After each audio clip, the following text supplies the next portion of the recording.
Bueno, pues así concluye esta conferencia de prensa mañanera con una serie de recriminaciones por parte de Dalila Escobar de Proceso y del reportero de La Razón, Jorge Chaparro, a quien, bueno, pues ambos quedan exhibidotes ahí en la mañanera. Pero miren, esto es lo normal de las mañaneras, ¿no? El papel que tienen los medios de comunicación corporativos frente a cualquier cosa que huela a López Obrador y, bueno, pues obviamente las recriminaciones que hacen en la conferencia de prensa mañanera.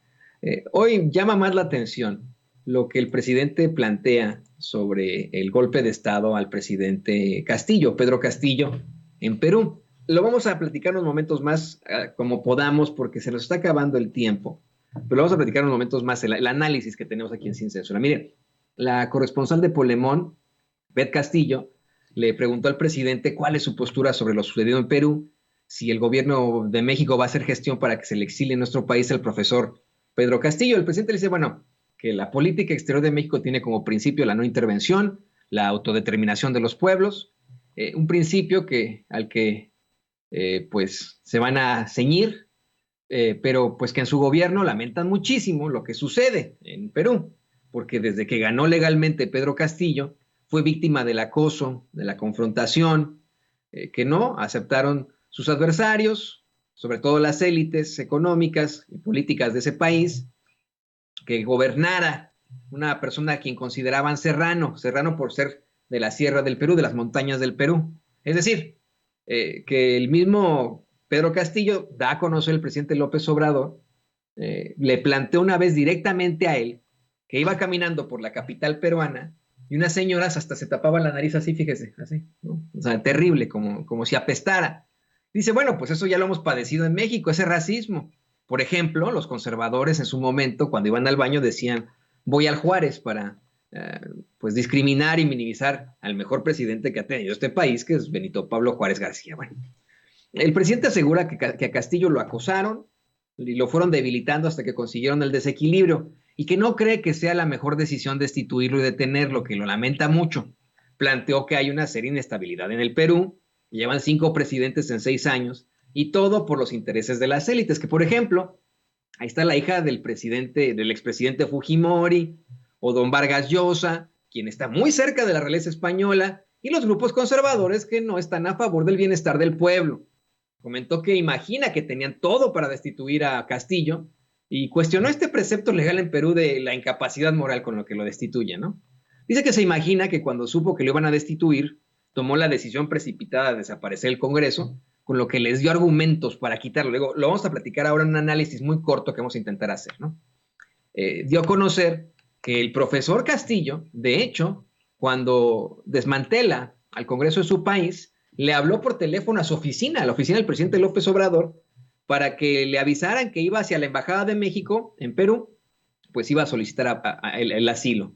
Dijo el presidente que de inmediato buscó a Marcelo Ebrard para decirle que hablara con el embajador de México en Perú, con tal de que se le diera el asilo a Pedro Castillo con apego a nuestra tradición, pero que al poco tiempo tomaron la embajada con policías y que seguramente ya tenían intervenido el teléfono del profesor Castillo, pues lo detuvieron. Comentó que en su gobierno piden que se respeten los derechos humanos y que se actúa con legalidad verdadera, que se proteja a su familia, que lo demás, lo político ya lo va a atender la Secretaría de Relaciones Exteriores, pero que lo importante aquí es recoger la lección, porque esto se está aplicando en ciertas partes del mundo con golpes blandos, que ya no hay intervenciones militares, sino un control de los medios de comunicación manejados por los oligarcas, ir socavando autoridades legal y legítimamente constituidas, más si se trata de gente emanada del pueblo o que luche por el bienestar del pueblo, como sucedió con Pedro Castillo, con Evo Morales,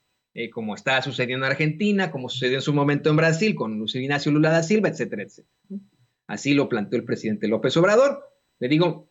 la misma vez le cuestionaba si piensa que hay un golpe blando en estos momentos en México y el presidente se burló de esta situación, no de ver, ¿no? Se burló de esta situación de que pues quieran ellos dar un golpe o algo así, pues dice que el pueblo está muy avispado, muy despierto, muy consciente, que por eso dice que es de los pueblos más politizados del mundo. Dice que pues cada vez son más absurdos y burdos los intentos de la oposición, ¿no? Como lo que plantea Pedro Ferriz de Con este concepto medieval de la brujería y etcétera, y que le pregunta, ¿qué hacías a las 3 de la mañana en Palacio Nacional el 27 de noviembre antes de la marcha? Supuestamente creyendo Pedro Ferriz de Cono, casi queriendo apelar a la ignorancia de la gente para pues decir que estaba haciendo un ritual satánico con tal de conseguir a tanta gente. Imagínense esos conceptos medievales, pero bueno, le pregunta que qué hacía a las 3 de la mañana en Palacio Normal, Palacio Nacional, dice el presidente, bueno, pues estaba bien dormido, ¿no? Así de sencillo, y muestra el resultado de la encuesta semanal de todos los jueves con Morning Consult, pues que demuestra hoy que tiene el presidente López Obrador más que en cualquier otro momento, ¿no? De aprobación, 73% de aprobación, imagínese usted. Según esta empresa que es completamente independiente, es estadounidense, se ejerce desde aquí ese análisis demoscópico, ¿no? Desde los Estados Unidos. Hoy le dan el 73%, lo vamos a analizar en unos momentos más. De hecho, le pido a don David que nos